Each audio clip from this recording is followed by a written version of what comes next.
Hello दोस्तों, कैसे हो आप सब। तो दोस्तों, क्या आपने कभी सोचा है एक ऐसी जगह जाना जहां पहुंचते ही दिल को अलग ही शांति मिलने लगे। इस बार हम निकल पड़े थे उज्जैन की तरफ, महाकाल की नगरी, जहां हर गली और हर मंदिर की अपनी एक अलग कहानी है। तो चलिए शुरू करते हैं हमारा ये 2 दिनों का उज्जैन व्लॉग। और साथ ही मैं आपको दिखाऊंगी उज्जैन के कुछ फेमस जगह जहां हम सबको एक बार तो ज़रूर जाना चाहिए। तो चलिए बिना किसी देरी के आज का ये वीडियो शुरू करते हैं और चलते हैं महादेव की इस खूबसूरत सी नगरी में। तो दोस्तों, इस खूबसूरत जर्नी की शुरुआत होती है वडोदरा के रेलवे स्टेशन से, जहां पर हम ट्रेन का इंतज़ार कर रहे थे। थोड़ी ही देर में ट्रेन आ गई और जैसे ही हम ट्रेन में बैठे बाहर बारिश शुरू हो गई और बाहर इतनी ज़ोर से बारिश हो रही थी कि हमें लगा कि हमारी ये ट्रिप ना बिगड़ जाए। और फिर ट्रेन में बैठे बैठे मैं सोच रही थी कि उज्जैन जाकर कहाँ कहाँ घूमेंगे, क्या क्या देखेंगे, कैसा होगा उज्जैन। और यही सब सोचते सोचते हम कब उज्जैन पहुँच गए पता ही नहीं चला। और फिर हम उज्जैन के रेलवे स्टेशन पर उतर गए। उज्जैन के रेलवे स्टेशन पर उतरकर हम सीधा ऑटो में बैठकर अपनी होटल पर पहुंचे। वहां पर बहुत अच्छा सा इंतज़ाम करके रखा था, लेकिन मुझे बहुत ज़्यादा भूख लगी थी, तो हमने सोचा कि क्यों ना पहले बाज़ार जाकर कुछ खाना खा कर आए। तो हम फटाफट खाना खाने निकल गए। मैंने देखा कि यहाँ पर जलेबी, रबड़ी वो कुछ ज़्यादा ही फेमस है, लोग सबसे ज़्यादा वही खाते हैं। तो फिर हमने भी रबड़ी खाई और फिर वहाँ से निकल गए। हमने सोचा कि सबसे पहले महादेव के दर्शन करेंगे, लेकिन हम जैसे ही निकले इतनी तेज़ बारिश हो गई कि हम पूरे भीग गए। फिर भी हम भीगते भागते वहाँ पर जल्दी से जल्दी मंदिर के अंदर पहुँचे। यहाँ पर आप 2 तरीकों से जा सकते हो, एक जनरल लाइन में और एक वीआईपी एंट्री में। हम जनरल लाइन से गए थे क्योंकि वीआईपी में फ़ोन लेकर जाना अलाउड भी नहीं था और हमने सोचा कि अगर जनरल लाइन से जाएंगे तो वहाँ पर आरती देखने को मिलेगी, लेकिन वहाँ पर तो आरती के लिए अलग स्लॉट ही बुक किया हुआ था। फिर हमने दर्शन किए और बाहर आ गए। हमने सोचा कि कल सुबह फिर वीआईपी से दर्शन करने जाएंगे, क्योंकि वहाँ से बहुत ज़्यादा नज़दीक से दर्शन करने को मिलते हैं।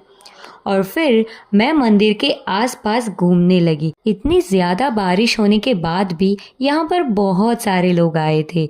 वैसे एक बात तो है, अगर इतनी सुंदर जगह पर बारिश हो जाए तो मज़ा ही आता है घूमने का।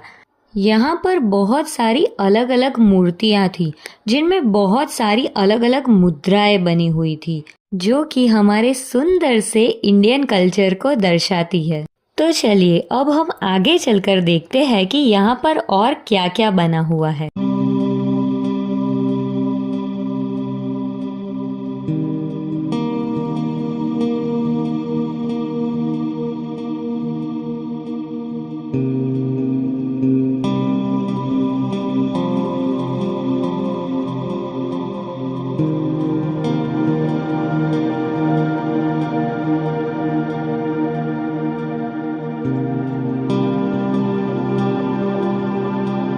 इस खूबसूरत से मौसम में यहाँ घूमने में बहुत अच्छा लग रहा था। जैसे जैसे हम आगे गए मैंने देखा कि वहाँ पर हनुमान जी की एक बहुत सुंदर मूर्ति है, जो कि वाइट कलर की बनी हुई है, बहुत सुंदर लग रही थी। उसके बाद हम आगे गए जहाँ पर गणपति जी की ऐसी ही मूर्ति बनी हुई थी, वो भी बहुत अच्छी लग रही थी। फिर हम धीरे धीरे बाकी की सारी जगहों पर घूमे और हमने ये पूरा महाकालेश्वर मंदिर देख लिया।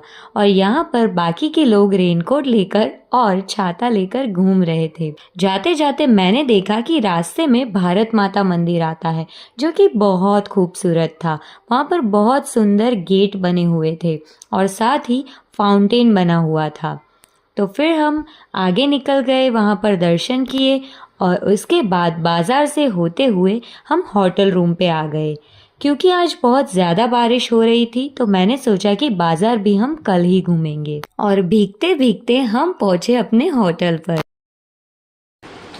सो गाइस अब हम बहुत ज़्यादा थक चुके थे क्योंकि इतनी तेज़ बारिश शुरू हो गई। हम भागते भागते मंदिर पे दर्शन करने गए, लेकिन बहुत ज़्यादा बारिश हो गई थी, पर फिर भी हमें बहुत अच्छे से दर्शन करने को मिला। तो अब बाकी के जो भी मंदिर है वहाँ पर हम कल जाने वाले हैं। तो चलो अब हम सुबह मिलते हैं। सो गाइस अब हम रेडी हो चुके हैं और आज हम जाने वाले हैं सबसे पहले काल भैरव के मंदिर में। तो चलिए अब हम चलकर देखते हैं। कल तो बहुत ज़्यादा बारिश हो रही थी इसलिए हम लोग वापस आ गए, ज़्यादा कहीं जा नहीं पाए, लेकिन आज मैं आपको दूसरे सभी मंदिर में लेकर चलूँगी। सो दोस्तों ये है मेरा पूरा फाइनल लुक और अब हम बाहर जा रहे हैं। बाहर बारिश रुक चुकी है और हम सारे टेम्पल्स विजिट करने वाले हैं और साथ ही मैं आपको बाजार में भी लेकर जाऊंगी और दिखाऊंगी कि वहां पे भी क्या क्या मिलता है।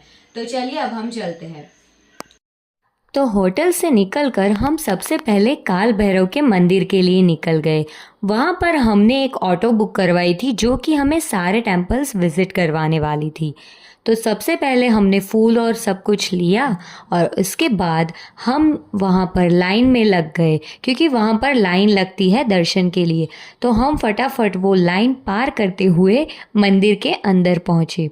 वहाँ पर मंदिर के अंदर बहुत सारे लोग आए हुए थे। वहाँ पर बड़े बड़े आरती के दिए लगे हुए थे जो कि बहुत अच्छे लग रहे थे। हमने सोचा था कि हम रात को वही आरती में ज़रूर जाएंगे, लेकिन हमें मौका ही नहीं मिला और बारिश की वजह से हम कुछ ज़्यादा ही थक गए, तो रात को हम वापस चले गए थे। लेकिन अभी हमने बहुत अच्छे से काल भैरव के दर्शन किए और वहाँ से बाहर निकले। और जैसे ही मैं मंदिर से दर्शन करने के बाद बाहर निकली, मैंने देखा यहाँ पर बहुत सारे लोग धागे बांध रहे थे, कुछ न कुछ मन्नत मांग रहे थे।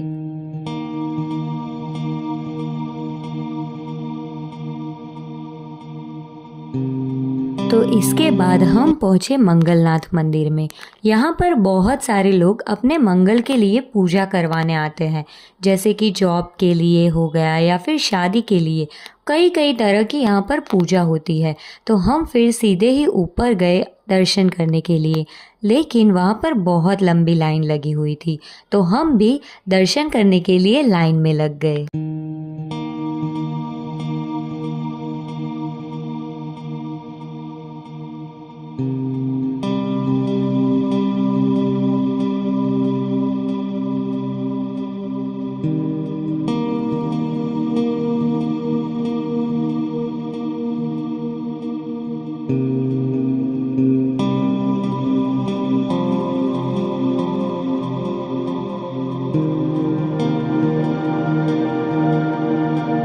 उसके बाद हम गए महर्षि सांदीपनि के आश्रम में। कहा जाता है कि श्री कृष्ण भगवान ने यहीं पर अपनी विद्या ली थी और वो और सुदामा यहीं पे साथ में रहते थे।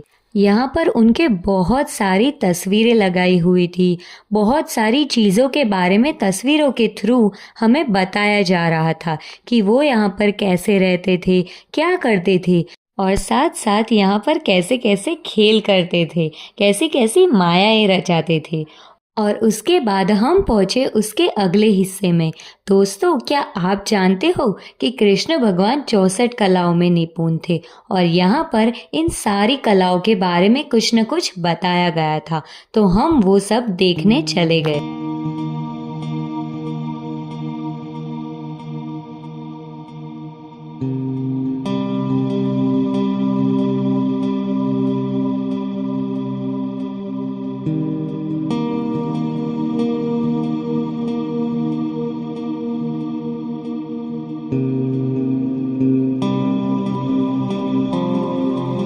उसके बाद हम पहुँचे गढ़ कालिका माता के मंदिर में और वहाँ जाकर उनके दर्शन किए। वहाँ पर भी थोड़ी बहुत भीड़ थी, लेकिन दूसरे मंदिरों के हिसाब से वहाँ हमें बहुत अच्छे से दर्शन हुए। और उसके बाद गणपति जी के मंदिर में दर्शन करके हम लोग बाजार घूमने निकल गए।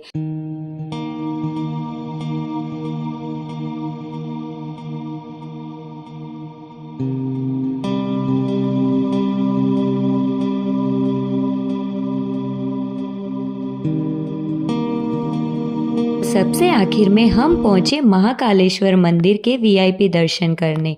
वहाँ पर फ़ोन तो ले जाना अलाउड नहीं था, इसीलिए मैं वहाँ रिकॉर्ड नहीं कर पाई।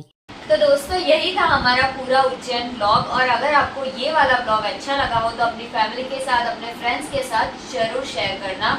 और हाँ, इस चैनल को सब्सक्राइब करना मत भूलना। तो चलिए मिलते हैं हम हमारे अगले वीडियो में, तब तक के लिए बाय बाय।